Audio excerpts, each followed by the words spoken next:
Vaxtınız xeyir. Bu gün sizlərlə birlikdə diskriminant qaydasını keçəcəyik. Diskriminant D hərfi ilə işarə olunur. Diskriminantın düsturu B kvadratı çıxılsın 4AC-dir. Diskriminantı tapmaq üçün, daha doğrusu kökləri tapmaq üçün x1 və x2-ni tapmaq üçün birinci ax kvadratı üstəgəl bx üstəgəl c bərabərdir 0. A, B, C'ni tapırıq. İkinci diskriminantı tapacağıq. Diskriminantda B'nin kvadratı bərabər çıxılsın 4AC tapacağıq. Üçüncü olaraq da x1 tapmaq üçün mənfi B üstəgəl kök altı diskriminant 2A x2-ni tapmaq üçün mənfi B çıxılsın diskriminant 2A səsini eləyəcək. İndi gəlin bura rəqəmlər qoyaq, hesablayaq. Birinci olaraq, məsələn, elə x-in kvadratı və bu arada, neysə, x-in kvadratı, o V teorimdə idi. İndi deyəcəm, x-in kvadratı üstəgəl 6x çıx,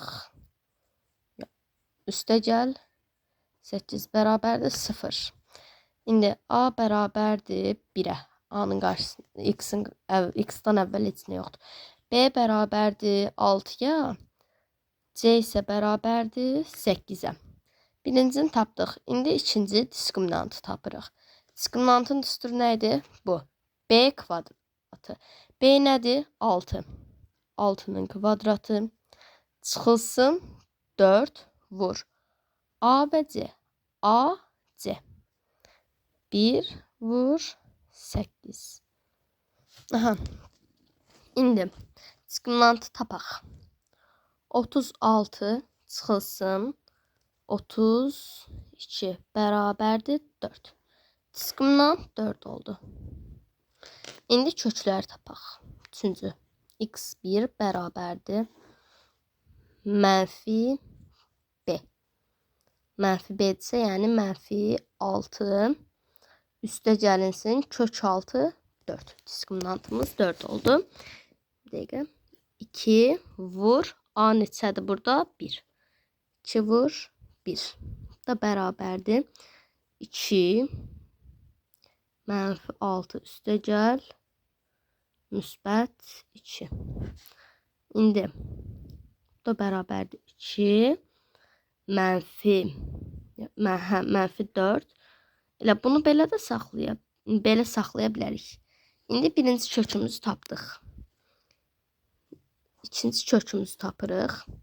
Mənfi 6 çıxılsın. Kök altı 4. 2 vur 1. Bərabərdir. 2 mənfi 6 çıx. 2 bərabərdir. 2 mənfi 8. 2 bölünsün mənfi 8. Diskriminantı belə tapdıq. İndi biraz da çətin bir misala keçək. Məsələn, A-nın yerinə nə qoya bilərik?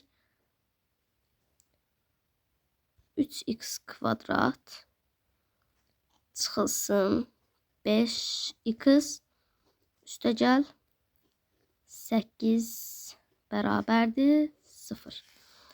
İndi A bərabərdir 3-ə. B bərabərdir mənfi 5-ə. Qarşısında mənfi var. C bərabərdir 8-ə. İndi hesablayaq. Diskriminant bərabərdir B kvadratı çıx 4AC. Yəni mənfi 5-in kvadratı çıxılsın 4 vur 3 vur 8. Hesablayaq. Mənfi 5-in kvadratı müsbət 25 çıxılsın. 4-ü 3-ə vururuq 12. 12-ni də 8-ə vururuq 6. 96. Bundan da bunu çıxanda mənfədə də alınacaq. Yəni cavab eləyəcək 19-dan çıxanda 70. Mənfi 71. Və cavab mənfi olduğuna görə həqiqi kökü yoxdur. Kökü var, amma həqiqi kökü yoxdur. həqiqi kökü yoxdur. Biz bunu hesablasaq 5-6 dənə kök taparıq, amma bizə 2 kök lazımdır və bunun həqiqi kökü yoxdur. Baxın, indi diskriminant sıfırdan böyükdürsə, belə yazmayaq da. Diskriminant sıfırdan böyükdürsə, həqiqi kökü var. Həqiqi kökü var. Əgər diskriminant sıfırdan kiçiksə, həqiqi kökü yoxdur. Deyək. Əgər diskriminant sıfıra bərabərdirsə, eyni kökü var. Kökü var. Yəni x1 bərabərdir x2. Yəni belə də eyni kök var, bu deməkdir. Diskriminant sıfıra bərabərdirsə eyni kök var. Sıfırdan böyükdürsə həqiqi kök yox, sıfırdan kiçikdirsə həqiqi kök yoxdur. Sıfırdan böyükdürsə həqiqi kökü var.